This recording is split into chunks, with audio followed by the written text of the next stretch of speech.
Assalamualaikum warahmatullahi wabarakatuh. Anak-anakku tersayang kelas 5. Hari ini kita masuk subtema 3 lingkungan dan manfaatnya. Pembelajaran 5. Perhatikan gambar di hadapan kalian. Ada anak-anak yang sedang melakukan olahraga. Ada yang sedang bermain voli, bermain bulu tangkis, ada juga yang sedang bermain basket. Sekarang ibu tanya, apakah kalian sering melakukan olahraga? Wah, jangan-jangan selama di rumah kalian belum pernah berolahraga ya? Olahraga itu sangat penting loh bagi tubuh kita. Karena dengan berolahraga, otot di tubuh kita akan tetap lentur. Dan olahraga juga menambah kesehatan tubuh kita. Jika tubuh kita tidak berolahraga, maka otot kita akan terasa kaku. Nah, sekarang tahukah kamu apa saja kelainan, gangguan, dan penyakit pada otot manusia? Perhatikan penjelasan berikut. Kelainan, gangguan, dan penyakit pada otot manusia, di sini ada 4 yang akan Ibu jelaskan. Yang pertama ada hipertrofi, kemudian ada atrofi, ada stiff atau kaku leher, dan ada tetanus. Sekarang yuk kita bahas satu persatu. Pertama adalah hipertrofi.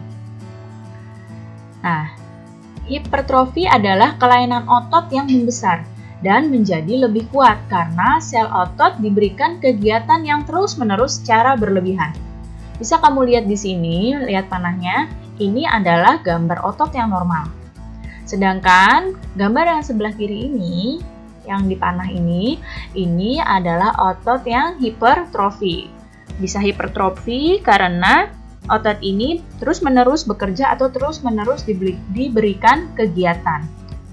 Nah, ini juga contohnya, yang ini adalah, yang di panah ini adalah otot yang normal, sedangkan yang sebelahnya ini adalah otot yang hipertrofi.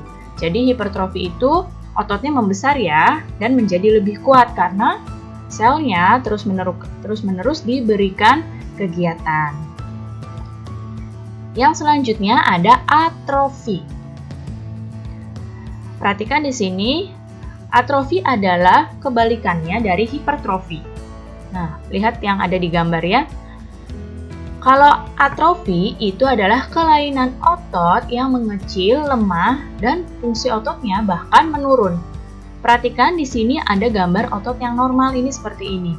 Sedangkan pada otot yang atrofi ini ototnya mengecil. Nah, kelainan ini disebabkan oleh makanan yang buruk, sirkulasi udara yang buruk, dan otot tidak digunakan atau karena ada penyakit yang memang merusak sel saraf otot. Ya, jadi kalau tadi hipertrofi ototnya membesar, kalau atrofi ini ototnya mengecil, melemah, dan fungsinya bahkan menurun. Perhatikan di sini, ini adalah perbedaan sel otot normal, atrofi, dan hipertrofi. Yang paling atas ini adalah bentuk sel otot yang normal. Sedangkan yang kedua ini adalah sel otot yang terkena atrofi atau sel otot yang mengecil. Seperti ini ya, ciut ototnya. Sedangkan yang hipertrofi ini adalah sel otot yang membesar. Ini terlihat 2 kali lipat dari yang normal ya. Kemudian yang selanjutnya ada stiff atau kaku leher. Kita mungkin suka merasa ya lehernya tegang atau kaku. Nah, kelainan ini karena adanya peradangan pada otot leher akibat gerakan yang menghentak secara tiba-tiba atau mungkin ada kesalahan gerak. Ya, jadi otot kita cedera sehingga merasa sakit. Yang selanjutnya ada tetanus. Nah, tetanus ini adalah kelainan otot yang disebabkan oleh bakteri. Nama bakterinya Clostridium tetani. Tetanus ini menyebabkan otot menjadi kaku dan kejang-kejang. Penderitanya jadi kejang-kejang. Kakunya otot ini akan menyebabkan rahang si penderita mengatup rapat dan tidak bisa dibuka. Jadi rahangnya ini terkatup rapat nih seperti yang dipandang ini, tidak bisa terbuka, dan tubuhnya kejang-kejang. Jadi penderita tetanus akan mengalami kejang yang berupa kekakuan otot ya. Kakunya otot ini akan menyebabkan rahangnya ini terkatup rapat. Nah, pernah tidak kamu mengalami sakit leher saat bangun tidur? Biasanya kalau sakit leher saat bangun tidur kita menyebutnya sebagai salah bantal ya. Mungkin namanya bukan salah bantal tapi salah posisi tidur. Tapi umumnya di masyarakat disebutnya sebagai salah bantal. Bagaimana ya cara mengatasi yang disebut dengan salah bantal? Di sini sebelum tidur posisi tidurnya itu harus nyaman. Kemudian jangan menggunakan bantal yang terlalu tinggi atau keras. Kemudian jangan tidur menggunakan kipas angin yang langsung mengarah ke tubuh. Dan tidak tidur di atas kasur yang keras. Ya, ini adalah cara-cara mengatasi salah bantal. Kemudian materi selanjutnya adalah tentang komik. Nah, ini ada komik seorang anak yang sedang membahas tentang salah bantal. Ya, salah bantal sering terjadi pada saat bangun tidur. Apa penyebabnya?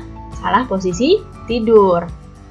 Nah, kamu lihat di sini, bisa kamu lihat satu kotak ini disebut dengan satu frame. Nah, perhatikan di sini ada 4 kotak. Berarti dalam komik ini ada 4 frame. Ya, satu kotak ini namanya satu frame. Kalau ada 4 kotak, berarti ada 4 frame. Kemudian yang ini, yang ada tulisannya, ini namanya balon kata. Ini namanya balon kata ya, yang ada tulisannya. Coba di sini ada berapa balon kata?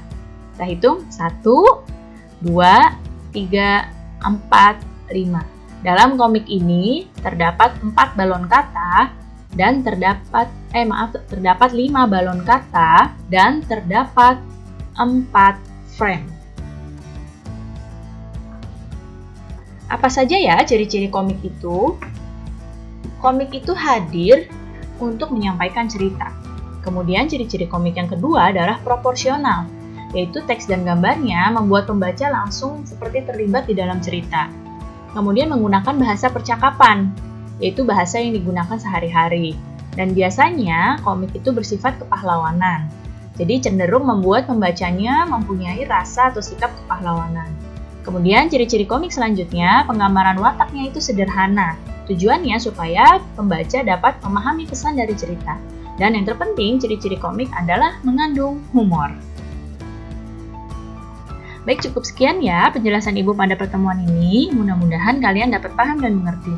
Terima kasih anak-anak semua. Sampai jumpa lagi. Wassalamualaikum warahmatullahi wabarakatuh.